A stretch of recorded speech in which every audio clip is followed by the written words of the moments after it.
오늘 우리에게 주시는 말씀은 스가랴 9장 9절에서 10절 말씀입니다. 시온에 따라 크게 기뻐할지어다. 예루살렘에 따라 즐거이 부를지어다.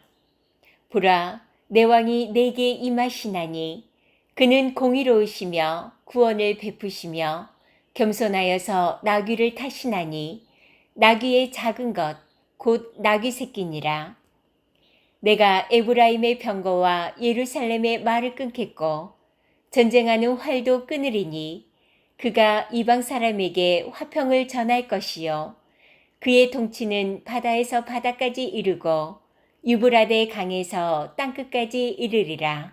아멘. 오늘 이 시간에는 예수께서 나귀를 타신 이유라는 제목을 가지고 하나님 말씀을 증거하도록 하겠습니다.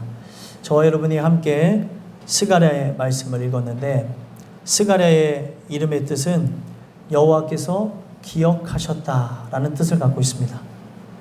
하나님께서 무엇을 기억하셨기에 여호와께서 기억하셨다라는 그 이름의 뜻으로 스가랴를 이끌어갈까 생각해 보면, 이 스가랴는 학계 선지자와 동시대에 활동했던 선지자로서, 학계 선지자는 직접적인 하나님의 메시지를 전달했다고 한다면, 스가랴는 8가지 환상을 풀이하는 그 사역을 통해서 그들에게 각인되어지는 그 하나님의 사역을 감당했다는 겁니다.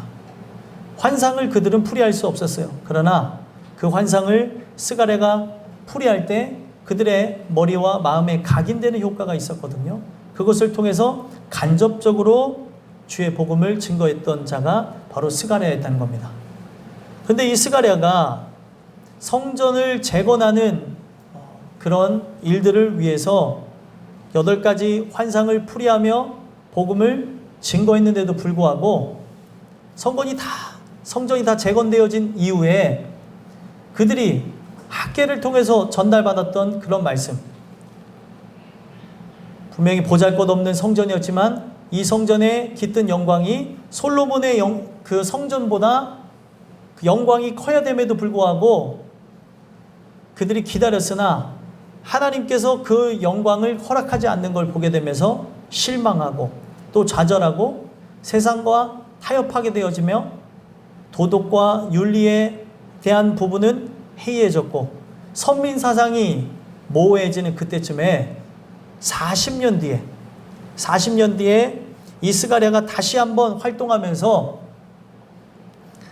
우리가 손으로 지은 성전 속에 하나님의 영광이 깃드는 게 아니라 바로 위로부터 내려오시는 성전이다. 바로 그를 통하여서 메시아 왕국이 완성될 것이다 라는 가슴 떨리는 메시지를 줍니다. 그리고 이 스가랴를 통해서 그들은 이제 더 이상 그 성전에 깃드는 그 영광보다는 메시아를 대망하게 되어지고 그 메시아를 통해서 자신의 심령 가운데 또 자신의 인생 가운데 하나님의 영광이 깃들기를 소망했다는 거예요. 바로 그런 내용을 담고 있는 게 바로 이 스가랴서입니다.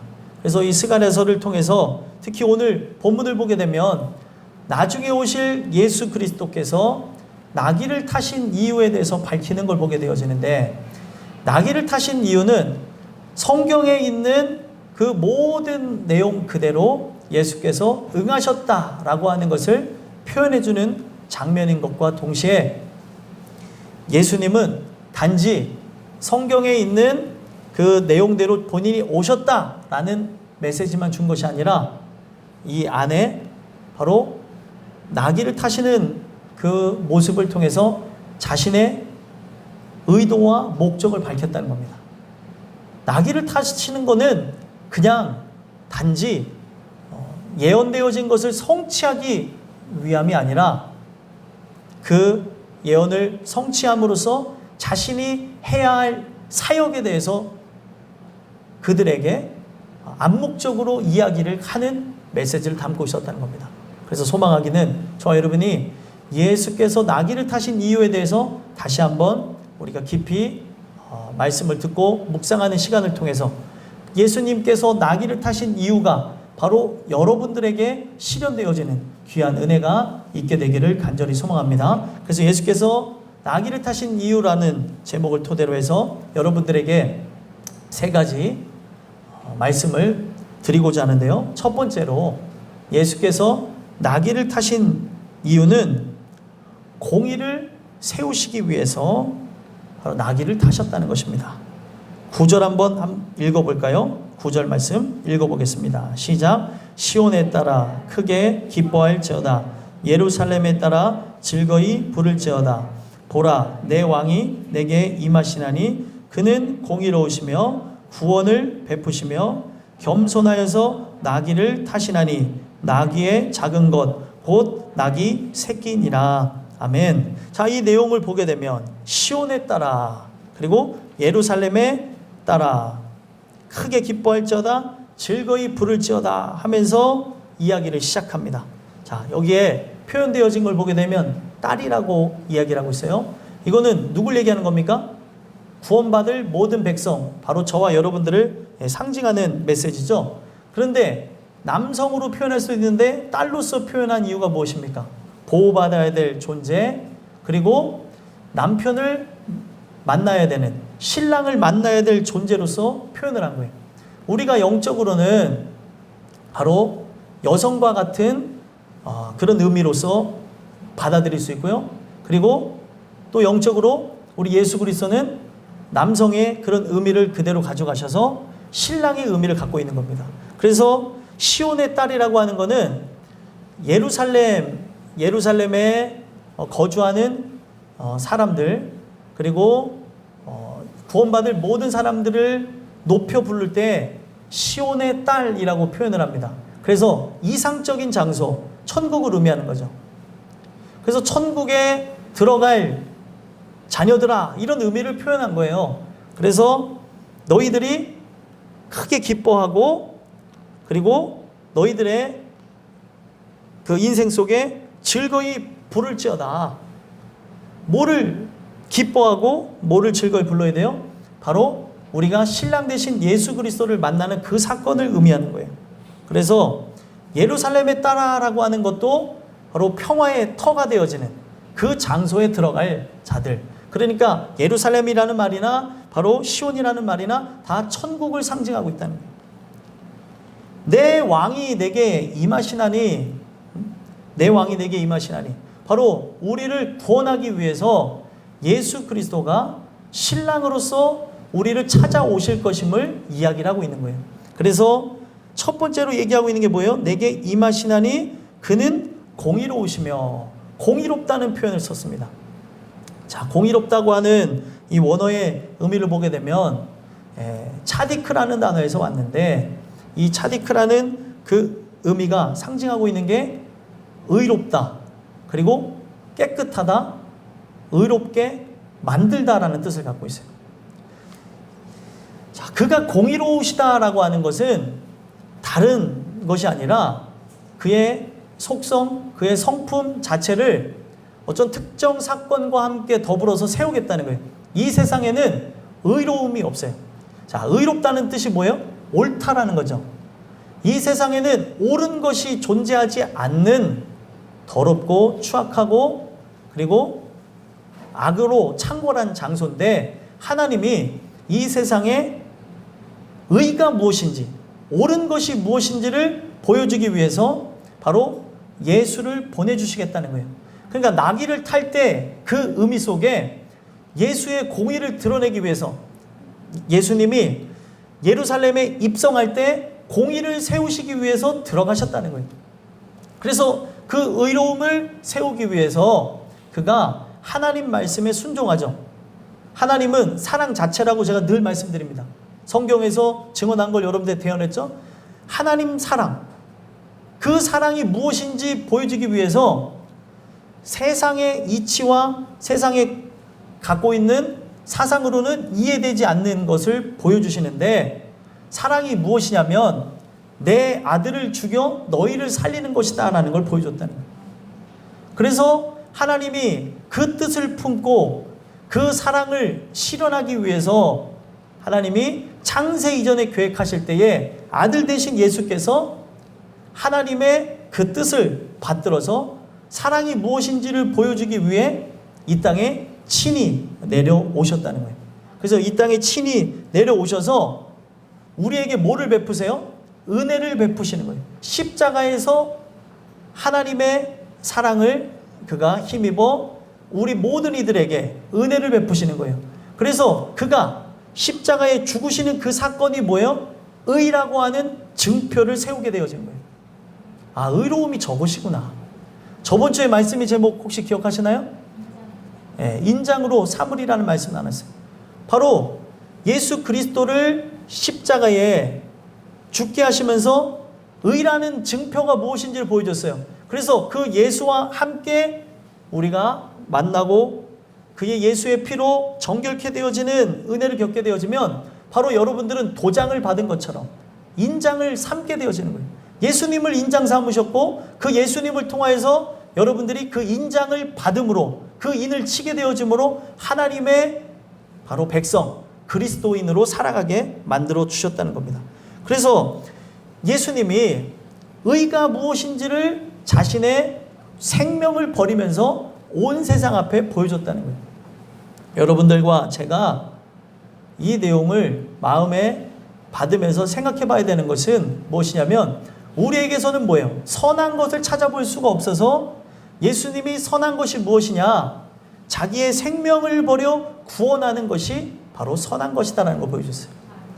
인간은 아무리 내가 선하다고 한다 할지라도 누군가를 위해서 목숨을 버리는 그런 의로운 행동을 했을지라도 한 사람만 대신할 수 있지 모든 사람, 세상의 모든 사람들, 과거, 현재, 미래를 관통하며 살았던 모든 사람들, 이제 앞으로 살게 된 모든 사람들을 대신할 수는 없다는 거예요.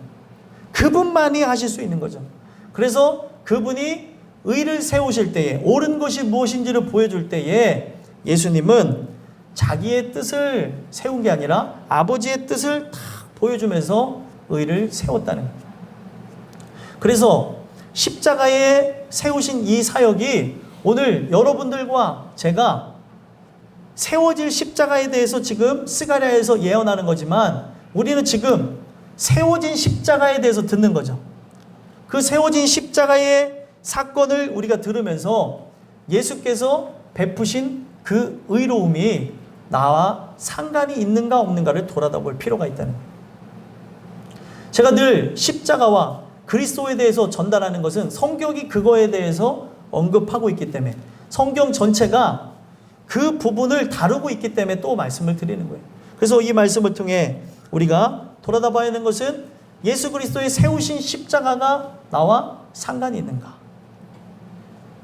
그가 세우신 그 의라고 하는 것은 분명 여러분들과 제가 경험해야 되는 것이죠. 나라고 하는 존재는 선한 것이 없습니다. 죄인 되어진 존재로 나는 아무것도 할 수 없는 존재입니다 라고 나가는 존재에게 바로 이 공의로우심을 베푸시는 것이라는 겁니다. 그래서 성경에서 이 공의라고 하는 것과 함께 더불어서 봐야 되는 게 뭐냐면 찾는 자에게는 뭐가 임한다고요? 복이 임하고 찾지 않는 자에게는 저주가 임하는 거예요. 그래서 이 십자가의 사건을 통해서 이야기를 하고 있는 게 뭐예요? 예수께서 자신이 생명 버려 멸망을 당하시는 것으로 우리에게 살 수 있는 길을 열어놨다는 거예요. 어떤 누구라든지 찾는 자에게 과거, 현재, 미래를 관통하면서 볼 수 있는 깃발과 같이 예수 그리스도의 십자가를 세우셨다는 거예요. 그러면 그들이 그 십자가에 세우신 그 십자가에 나가게 되어진다면 어떤 일들이 일어나는 거예요? 하나님 주시는 은혜를 통해 새로워지는 개체로 바뀌어지는 거예요. 나에게는 선한 것이 없습니다. 나는 죄악투성입니다. 나는 멸망받을 존재입니다 라고 하며 나가게 되어지면 거기서 어떤 일들이 일어나는 거예요? 세우신 그 의를 통해 여러분들이 예수의 의를 받게 되어지면서 어떤 일들이 일어나는 거예요? 창조를 경험하는 거예요. 성경의 창조는 이미 과거의 기사인 것처럼 사람들이 생각할 수 있지만 창조는 과거의 기사가 아니라 현재 우리에게 진행되어야 될 이야기라는 거예요. 우리는 지금도 6일의 삶을 살아가면서 창조를 받아야 되는 거죠. 그래서 창조를 받은 존재가 어딜 들어가는 거예요? 제7일 영원한 안식에 들어가는 겁니다. 그래서 세우신 그 십자가 사건을 통해 나의 현실을 부정하고 나의 과거를 부정하고 나의 자아를 부정하고 나라고 하는 그 육체를 부정하면서 나가는 거예요. 자기를 부정하며 나가서 나는 선한 것이 없기에 나를 새롭게 없어서 나를 하나님의 그 공의로우심으로 나를 의롭게 하시길 원합니다. 그래서 바리새인과 서기관보다 더 나은 예수의 의가 여러분들 안에 새겨져야 십자가 사건이 여러분들에게 역사가 일어나야 우리는 구속함을 얻게 되어진다. 소망하기는 그가 이제 세우시겠다고 스가랴를 통해서 예언되어진 바로 나귀를 타고 입성하실 때에 의를 세우시겠다고 하는 그 의미가 바로 여러분들과 상관이 있는 그런 메시지로 여러분들에게 결론 맺게 되기를 간절히 소망합니다. 두 번째로는 예수께서 나귀를 타신 이유가 무엇이냐면 구원을 베푸시기 위해서 나귀를 타셨다는 거예요. 자, 예수께서 십자가의 죽으심으로 무엇을 한 거냐면 구원을 이루신 거죠. 그렇죠? 예수님이 십자가에 달려 죽으실 때 어떤 일들이 일어났습니까? 성전 휘장이 위에서 아래로 갈라졌어요. 이거는 뭐냐면 하나님 앞에 나갈 수 없는 죄인이 하나님과 그 막혔던 담이 허물어졌기 때문에 길이 열렸다는 걸 의미하는 거예요. 그래서 십자가 사건이 과거가 아니라 현재로 여러분들에게 일어나게 되어지면 휘장이 갈라지게 되면서 구원을 베푸시는 경험들을 하게 되어진다는 겁니다. 그래서 휘장이 갈라진다고 하는 그 의미가 제가 전에도 설교했는데 혹시 기억나십니까? 휘장이 갈라진다는 그 의미와 함께 더불어서 볼 수 있는 게 구약의 사건 가운데는 홍해 바다가 갈라지는 사건을 거기다 넣었어요. 그래서 예수께서 누가복음에 보면은 자신의 장사에 대해서 베드로와 그리고 야고보와 요한에게 이야기를 하실 때 변화산에 올라가서 이야기를 하시잖아요. 그때 자기의 장래에 대해서 얘기한다고 할 때 그 단어가 뭐냐면 엑소도스가 뭐냐면 출애굽이라고 하죠. 애굽을 나가는 것에 대한 의미라고 있는데 자신이 죽어야 진짜 애굽과 같은 세상을 떠나 저 영원한 새 예루살렘 천국으로 들어가는 역사가 일어난다라는 메시지를 줬다는 거예요. 그래서 예수님이 죽으셔야 어떤 일이 일어나는 거예요? 예수님이 죽으셔야 바로 길이 열려지게 되는 거예요. 그래서 성경에는 구약에 있는 사건이지만 애굽을 탈출하는 사건 가운데 홍해 바다가 갈라지는 사건을 기술한 것은 단지 홍해 바다가 갈라지는 것을 목적으로 한 게 아니라 홍해 바다가 갈라지는 사건을 통해 나중에 예수의 죽으심을 통해 죄로 인해 하나님 앞에 나갈 수 없는 하나님의 영광에 이를 수 없는 우리가 길이 열려진다는 걸 의미하고 있다는 거예요. 그래서 이 구원이라고 하는 단어가 어떤 뜻을 갖고 있냐면 바로 야샤라고 하는 단어인데 이 야샤라고 하는 단어가 갖고 있는 게 열려있다, 넓다, 그리고 구출하다, 완성하다 뭐 이런 의미를 갖고 있어요. 그래서 구원을 그가 베푸신다고 하는 이 메시지와 함께 길이 열려지게 되는 거예요. 활짝 열려지게 되는 거죠. 그런데 우리가 의문을 품을 수 있는 게 구원을 얻는 그 이야기에 대해서 마태복음 7장에 얘기하기를 뭐라고 얘기하고 있어요? 분명히 넓은 문으로 인도하는 문이 있고 그리고 좁은 문으로 인도하는 문이 있는데 좁은 문, 좁은 길로 들어가는 그 장면을 묘사해 놓기를 찾는 이가 많다고 했습니까? 적다고 했습니까? 찾는 이가 적다고 했어요. 왜 찾는 이가 적는 것 같아요? 좁은 문이고 좁은 길이기 때문에 길이 좁고 협착하기 때문에 찾는 이가 적다는 거예요. 그러니까 이것을 자신의 육신의 눈으로 바라본다면 절대로 들어올 수 없는 길이라는 걸 못을 박은 거예요. 근데 육신의 눈으로 볼 때 멸망으로 인도하는 문은 뭐예요? 그 길이 크고 넓어 찾는 이가 많다고 얘기하는 거예요. 오늘 우리가 구원받을 하나님의 택정함을 입은 존재라고 한다면 육신의 눈으로 바로 십자가 사건으로 나가는 것이 아니라 영적인 눈으로 바라보며 하나님 주시는 그 은혜의 길로 나간다는 거예요. 자, 이 구원이라는 단어가 뭐라고요? 열려있다, 넓다라는 의미를 갖고 있어요. 아니, 그럼 성경의 그런 의미를 서로 배척하는 것이냐? 배척하는 의미가 아니라 어떤 메시지를 갖고 있어요? 바로 영적으로 하나님의 택정함을 입어서 예수께 나오는 자들은 분명히 육신의 눈으로는 좁은 문, 좁은 길이고 찾을 수 없지만 그가 바로 나의 유일한 길이기 때문에 나간다는 거예요. 그런데 그 유일한 길이어서 나가게 되면 그 문과 길 자체는 분명히 육신의 눈으로는 좁은 문, 좁은 길로 보이지만 들어가게 되면 뭐예요? 넓은 길이고 열려있는 길이라는 거예요. 닫힌 문이 아니라는 거예요. 지금은 열려 있어요. 근데 나중에 이 예수님이 말씀하시기를 나중에 그가 문을 닫으실 날이 온다는 거죠. 그러면 이거를 열 자가 없는 거예요. 지금은 열어놨어요.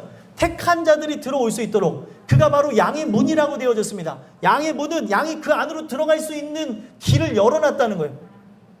그러면 우리가 이 메시지를 통해서 살펴봐야 되는 건 뭐냐면 그 넓다고 바로 구원받는 자들이 들어가게 되는 그 길 자체가 영적인 의미에서는 넓다고 표현한 이유가 뭐예요? 절대로 넘어지거나 쓰러지거나 그 길에서 떨어져 탈락하는 일이 없다는 것을 말씀해 주기 위해서 넓다라는 의미를 썼다는 거예요. 그리고 구원받을 이에게 시편에서 뭐라고 얘기합니까? 시온의 대로가 열려진대. 아니 성경에서 분명히 좁은 문 좁은 길이라고 했는데 그거는 육신의 눈으로 바라보는 자들에게 좁은 문 좁은 길이고 구원받을 자에게는 시온의 대로라는 거예요. 저분을 만나야 내가 이제 하나님과의 관계 속에서 길이 열려지게 된다는 거예요. 그래서 예수님은 자신을 뭘로 표현했어요? 길이라고 표현합니다. 죄에서 구원할 자라고 하는 자신의 이름 뜻 그대로 자기를 길로 표현한 이유가 자기가 뭘 줄 자예요? 구원을 줄 자이기 때문에 내게 와야 이 열린 문을 통해서 구원을 얻게 된다는 거예요. 여러분들과 제가 구원을 이제 베푸신다고 그랬는데 이 구원의 역사가 개개인들에게 실제로 임하게 되는 은혜가 있게 되길 간절히 소망합니다. 그래서 구원을 베푸시기 위해서 나귀를 타고 입성하셨다는 거예요. 이거는 앞으로 일어날 일에 대해서 구약의 시점에서 과거 시점에서 예언한 것이지만 우리는 시간이 훨씬 지난 다음에 몇천 년이 지난 다음에 이 말씀을 받는 입장에서 스스로에게 질문을 던져보셔야 돼요. 나는 이 구원 베품을 받았는가? 십자가 사건이 실제로 진행되어지면서 하나님과 나 사이에 가림막처럼 가려졌던 그 휘장이 하나님을 볼 수 없었던 그 휘장이 위에서부터 아래로 갈라졌는가?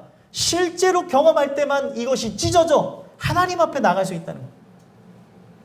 그래서 성경은 바로 그것이 홍해 바다가 갈라진 사건, 성전 이장이 갈라진 사건 다 같은 단어로 사용되어졌다는 거예요. 의도적으로 이렇게 쓴 거죠.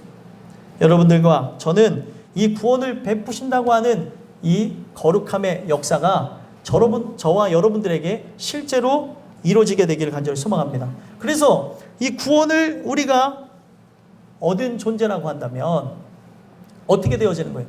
이제 과거에 죄인 되어진 모습, 그리고 양과 같은 모습으로 목자를 잃은 모습에서 이제 목자를 찾은 것이고, 그리고 백성에게는 왕이 필요한데 그 왕이 나에게 찾아오신 것이고, 분명히 신부에게는 신랑이 필요한데 그분이 나의 신랑이 되주시는 것이고, 바로 우리에게 구원을 베푸시면서 이제는 다른 존재로 만들어 놓으셨다는 거예요. 의가 내 안에 들어오게 되면서, 하나님의 의, 바로 예수가 세우신 그 의가 내 안에 들어오게 되면서 나는 믿음에서 믿음에 이르게 되어지면서 은혜 받은 죄인이 되어지며 이제는 어떻게 되어진 거예요?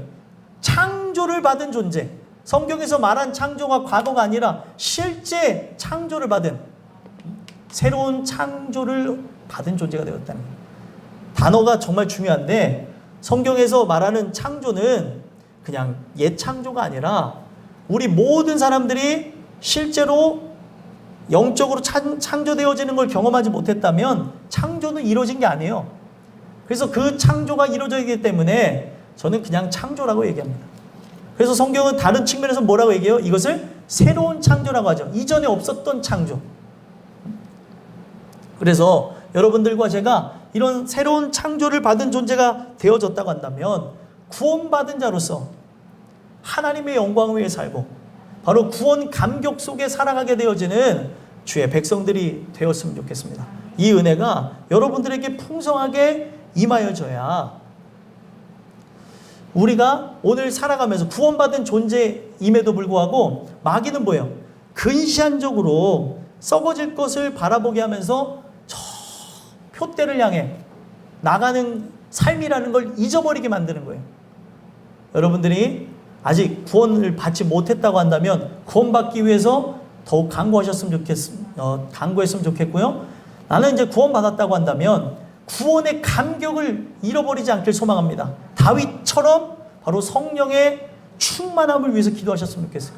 죄가 들어오게 되면 하나님과의 그런 관계성에 단절을 느끼게 되어지는 거예요. 영적으로 무뎌지게 되어지는 거고, 죄라고 하는 건 관영에서 먹물이 퍼지는 것처럼 나에게 퍼져버리게 되어지다 보니까 영적인 감각들이 둔화되어지고 죽어버린다는 겁니다. 소망하기는 여러분들과 제가 이 구원 베푸시는 하나님의 놀라운 역사가 여러분들에게 있게 되기를 간절히 소망합니다. 마지막 세 번째로, 예수께서 나귀를 타신 이유가 무엇이냐면 겸손이 무엇인지를 세우시기 위해서 나귀를 타셨다는 겁니다.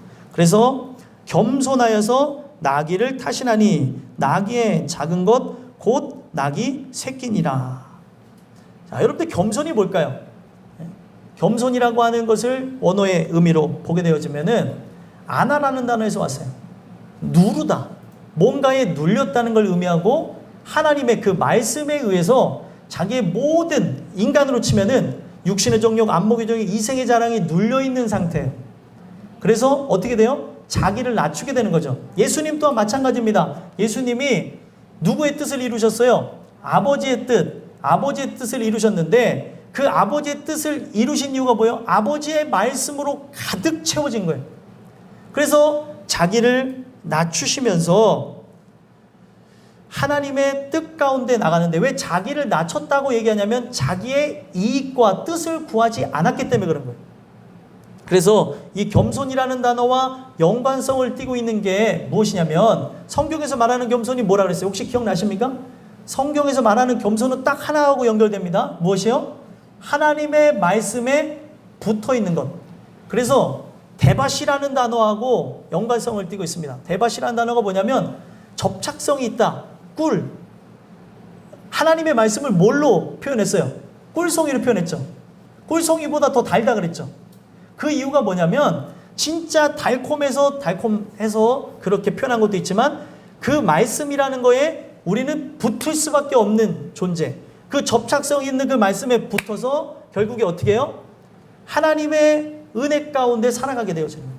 그러니까 겸손은 다른 게 아니라 나는 스스로 세울 수 있는 존재가 아니기에 하나님 말씀에 붙어 있겠습니다 라가 겸손이라는 거예요.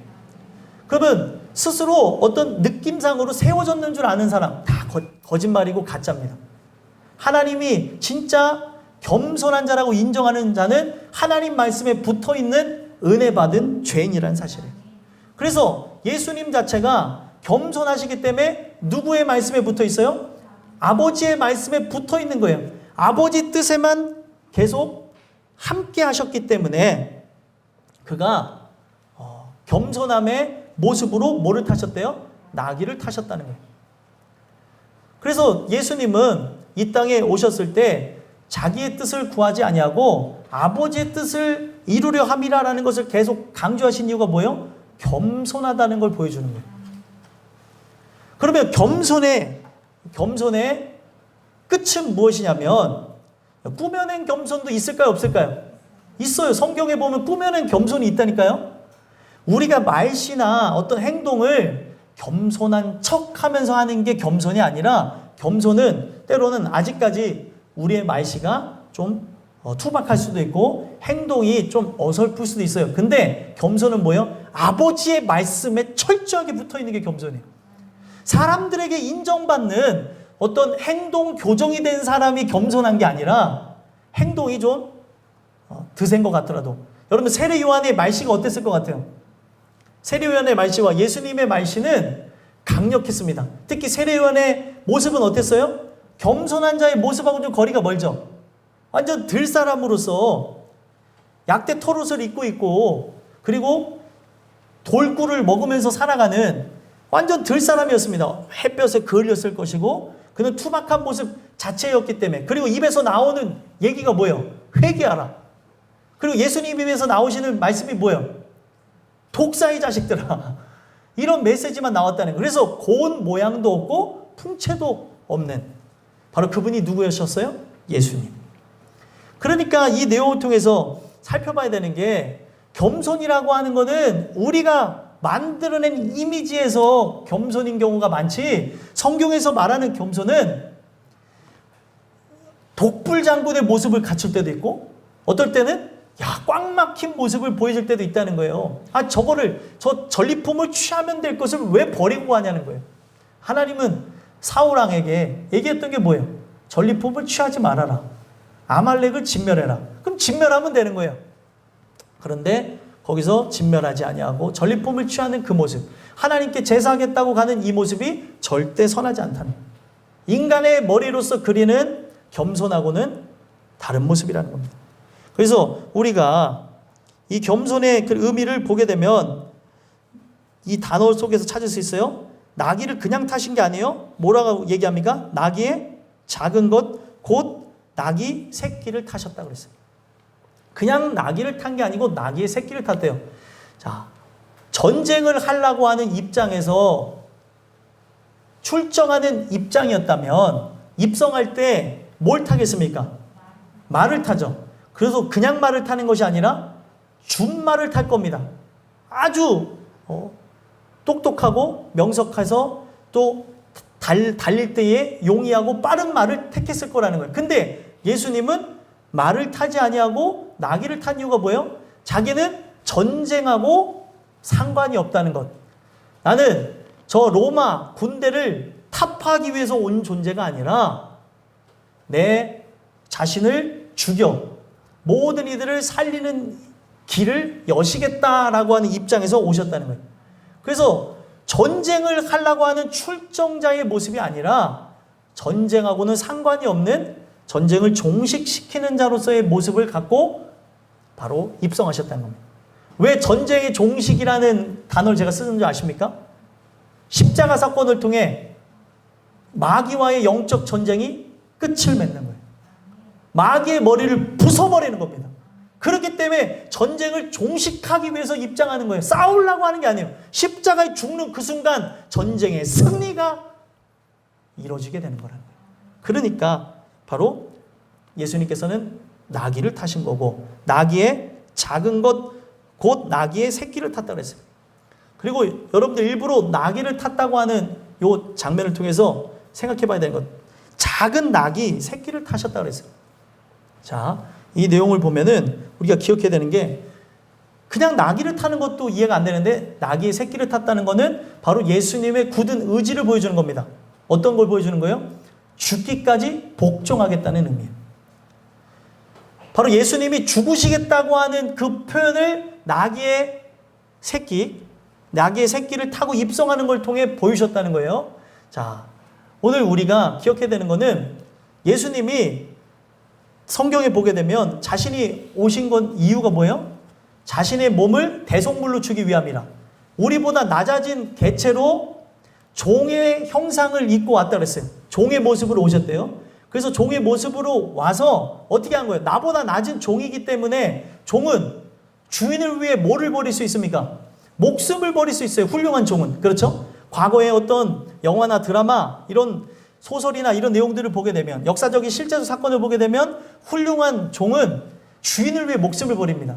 근데 예수님이 나귀의 새끼를 타는 걸 통해 본인이 죽기까지 복종하는 종의 모습으로 오셨다는 것을 보여주면서 나보다 낮아진 종, 나보다 낮아진 개체로서 우리가 그분을 밟고 일어설 수 있게 하겠다는 것을 보여주기 위해 나귀를 타셨다는 거예요.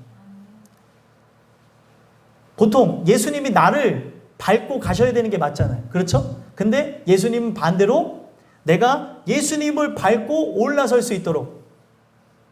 예수님이 물 위를 걸으신 이유가 뭐예요? 내가 죽음을 정복하겠다는 걸 보여주는 거예요. 그래서 우리가 물 위에 떨 수가 없는데 베드로가 잠깐 물 위에 떠 있을 때가 언제였죠? 예수님의 손을 붙잡았을 때, 예수님을 바라봤을 때 떨 수 있었다는 거예요. 결국에는 우리는 만들어져 있기를 뭐예요? 사망을 이길 수가 없고 물에 빠져 죽을 수밖에 없는 존재이나 예수님을, 좀 격한 표현이지만, 밟고 일어설 수 있도록 바로 이 나귀의 새끼를 타고 입성하시는 모습을 통해 우리에게 설명해 주셨다는 거예요.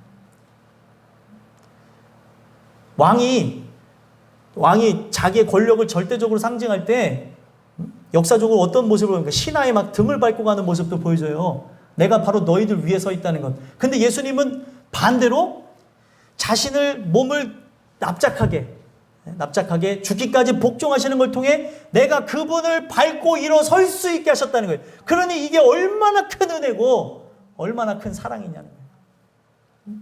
나귀의 작은 것 곧 나귀 새끼입니다. 바로 그 의미가 바로 그런 말씀이라는 거예요. 그래서 예수님이 결국에 어떻게 하시겠다는 거예요? 입성하셔서 그동안 모든 사람들이 꿈꿨던 정치적인 메시아, 현세적인 메시아가 아니라 바로 내세적인 메시아로서 모든 사망 권세를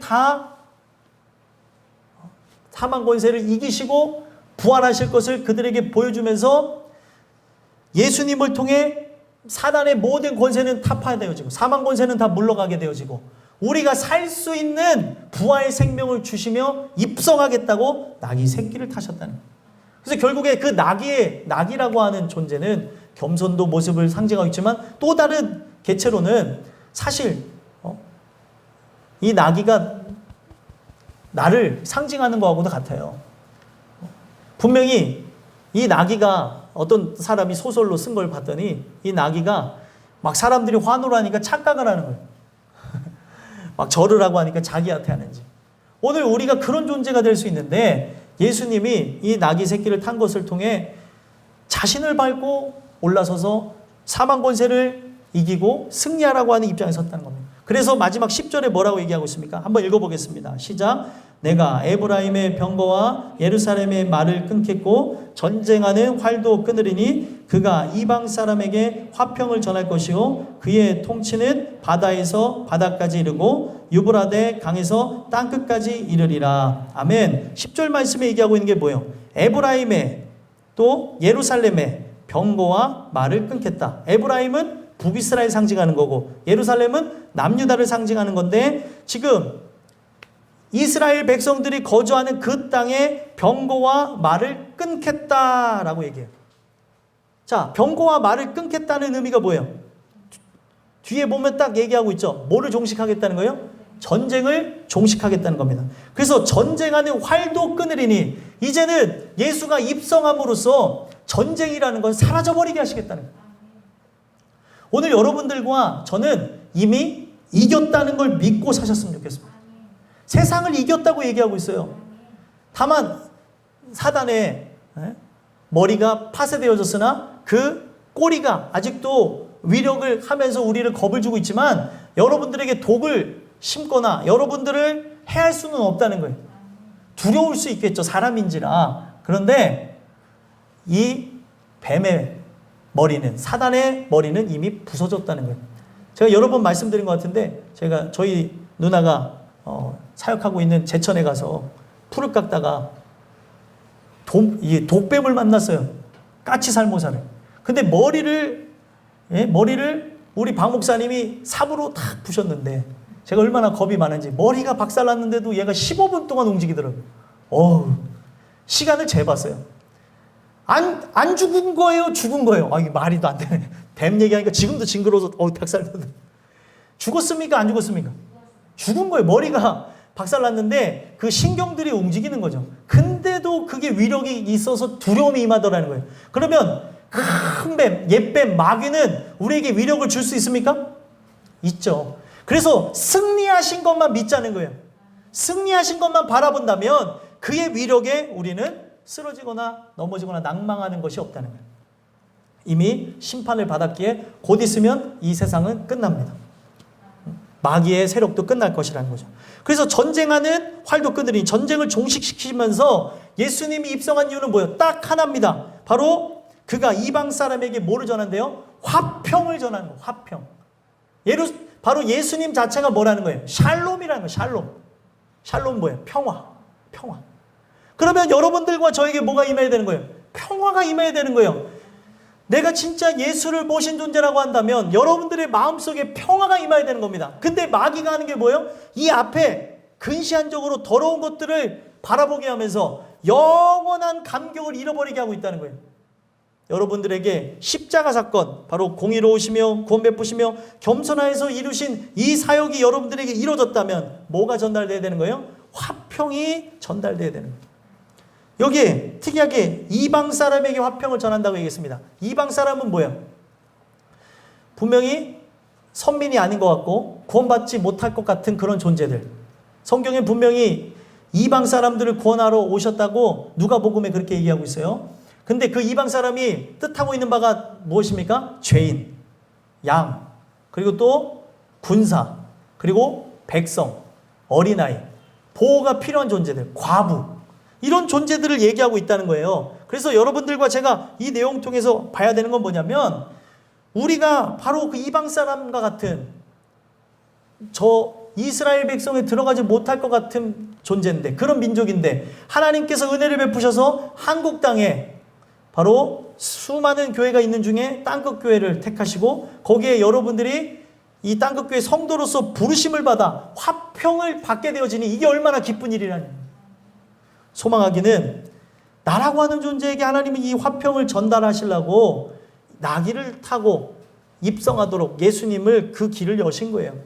소망하기는 여러분들과 제가 예수 그리스도를 통해 그 십자가 사역을 통해 이루시고자 했던 화평이 여러분들에게 임하게 되길 소망합니다. 화평이 임한 자가 들어가는 데가 어디요? 천국이에요.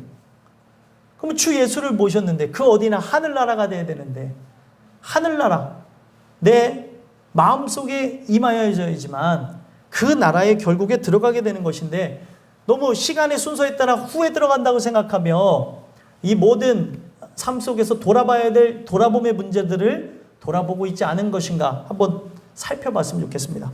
소망하기는 예수님께서 결국에 화평을 전한다고 하면서 어떻게 되어진대요? 그의 통치가 바다에서 바다까지 이르고 유브라데 강에서 땅끝까지 이르라.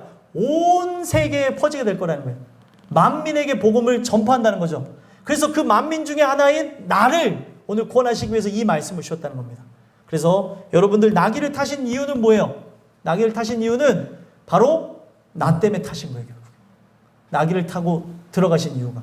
그러면 나를 위해서 나귀를 타고 들어가신 그 예수님의 의도와 목적이 여러분들에게 이루어지기를 소망했으면 좋겠고요. 이것이 여러분들의 새겨져서 늘 구원받은 자로서 마귀에게 속지 마시고 저 멀리 보이는 저 시온성을 향하여서 그 표대를 향해서 잡은 줄로 여기지 아니하고 나가는 저와 여러분들이 됐으면 좋겠습니다. 이 말씀이 여러분들의 새겨져서 늘 충만함 가운데 감사와 찬양이 넘쳐나는 삶들이 되시기를 예수 그리스도로 간절히 소망합니다. 기도하겠습니다. 하나님 감사합니다.